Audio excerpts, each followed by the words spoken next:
Right now we're feeding the 25,000 gallons about once in 3 days. We try to. It's winter time here. The water is chilly, around 75 Fahrenheit. So their appetite is low and they're all resting.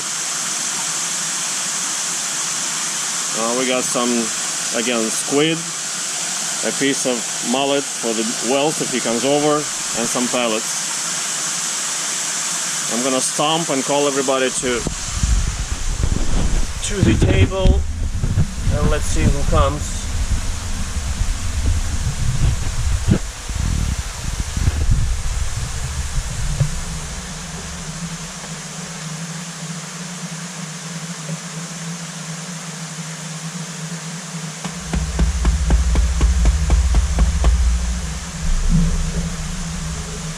Well, it looks like Wells was hungry. That's good.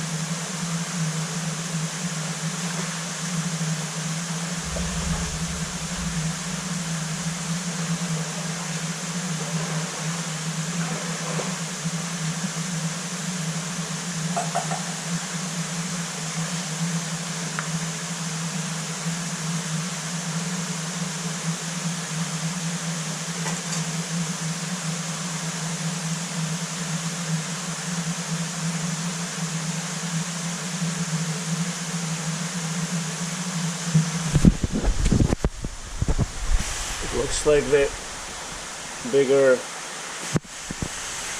sturgeon is hungry. He was looking. I think the whale swallowed his large piece of mullet. That's good. He doesn't eat much these days, about once a week or so. So it always makes me uneasy when he doesn't eat for a long time. I keep fearing that he will eat somebody, although he hasn't yet, just bitten some fish but never ate them, to the best of my knowledge anyway.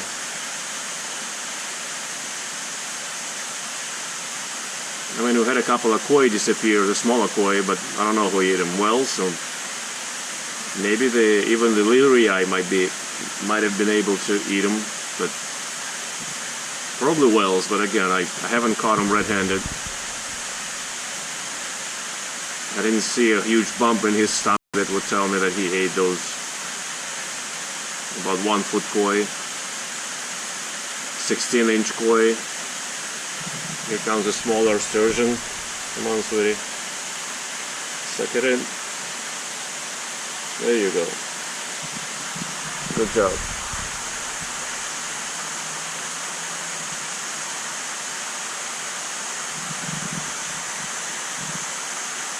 These are giant pieces of squid,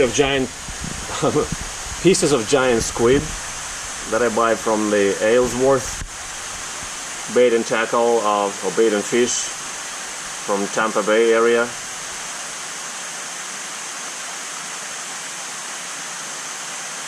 They're about $1.25 per pound. I think it's a good diversity. I offer this squid maybe only several times a year. I buy about 200 pounds or so a few times a year. For the most part, I give them mullet, as you know, and Atlantic mackerel. But mackerel is so fatty, it messes up the water. So I don't like it, but it supposedly does not have aminase. None of these foods that I mentioned supposedly have aminase.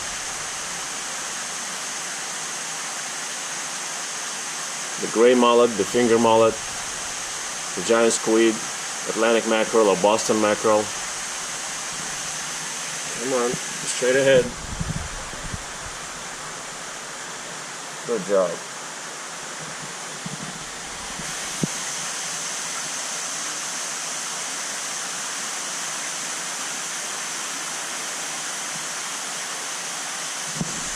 Well, let's see who's eating and where the Arapima are. I wonder why they're not here.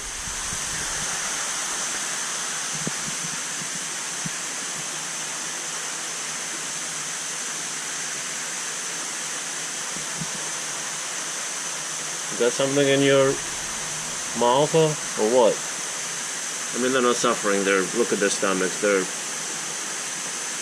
And their overall build is very thick. I mean, constitution. They eat very well. That's one Arapaima. That's the other Arapaima. We had a visitor today that gave them some fish. They ate with much gusto. Well, somebody spit out 2 pieces of squid right here. I hope they're not gonna get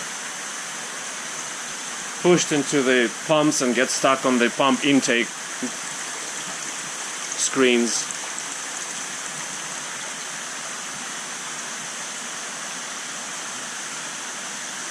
It's strange that Arapaima are not taking them.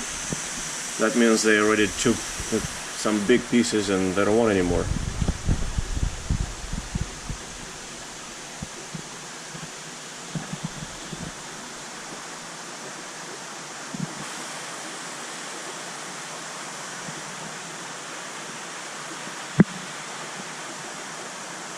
Wow, nice. One of the few times I see the vulture catfishes taking bites out of those pieces of squid. Vulture catfish, they have special dentition. They have tooth patches that look like raised ridges, rather sharp ridges, so they squeeze a piece of food in between those ridges and then shake and jerk and death roll until they're able to separate a piece, and that's how they part their food. For the most part, catfish do not part their food, they swallow it whole. So vulture catfish, these 2 guys are an exception. These are our 2 surviving males. They're a little smaller, about 2 foot. We lost a couple of large females that were over 2 feet to thiaminase last year, and the vitamin B1 deficiency.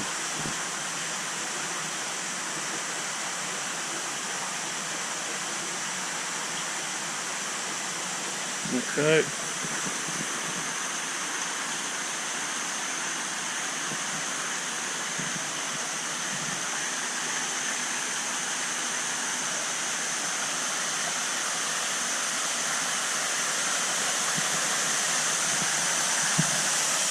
There's one big piece still knocking around here.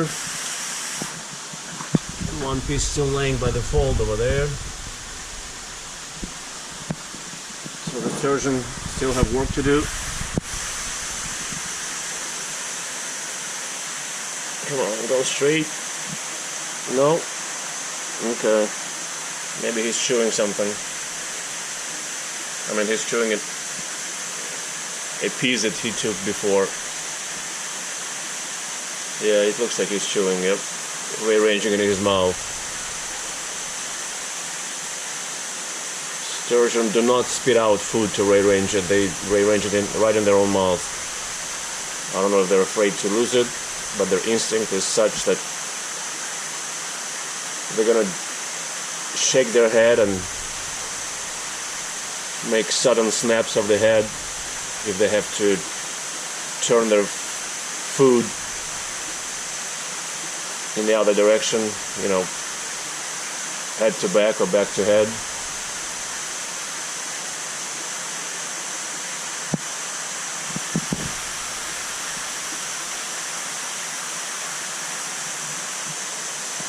Wels is making some kind of weird movements in his corner.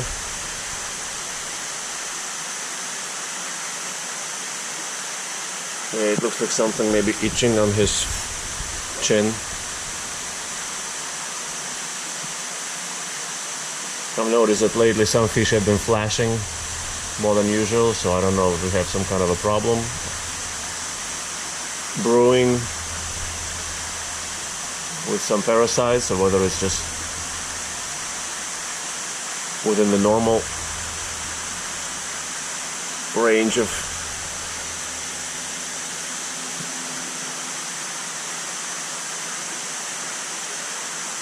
their behavior. I'm not sure. Time will show.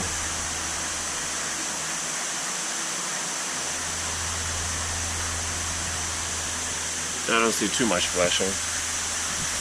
That piece is still laying there.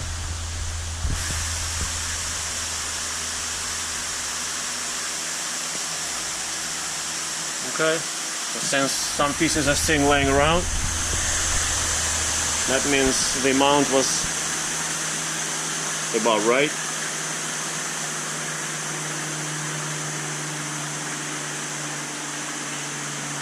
Just a little bit more than they can quickly take care of.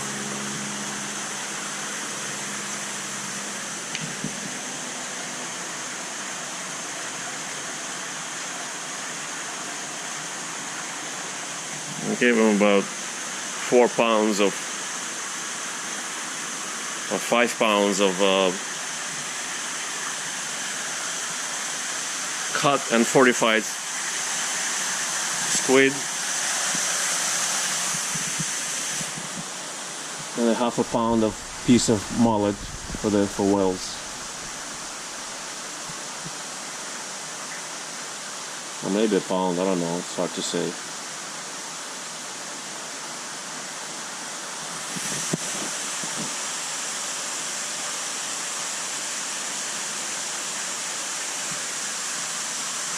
Okay, somebody gotta eat that nice juicy piece on the bottom.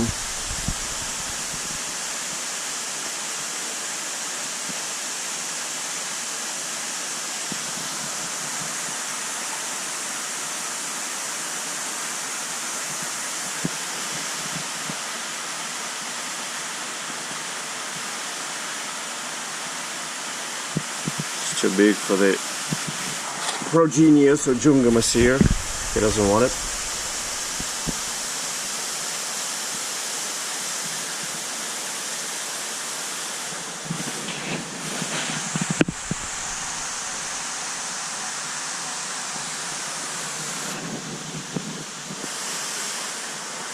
Yeah, some koi still have long pieces of squid in their mouths. I don't know if they're gonna be able to swallow them or eat them.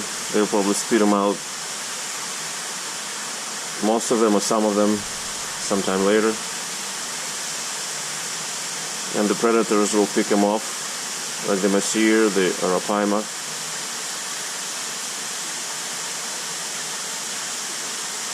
The opportunists like Sturgeon, hopefully we'll get them too.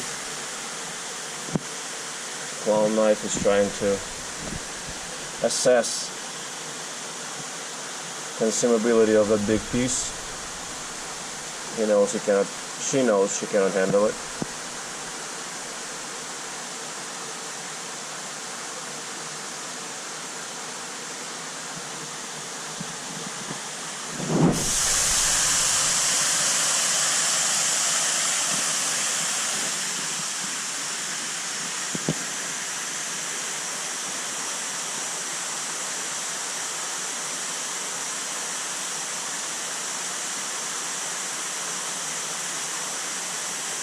Himalayan masir is chewing a nice piece in his mouth.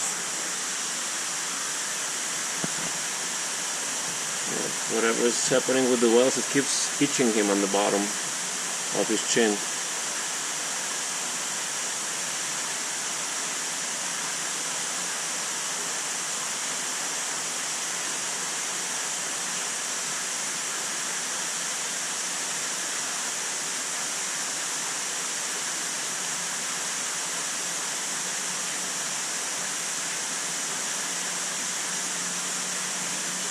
Okay, so we'll call it a feeding.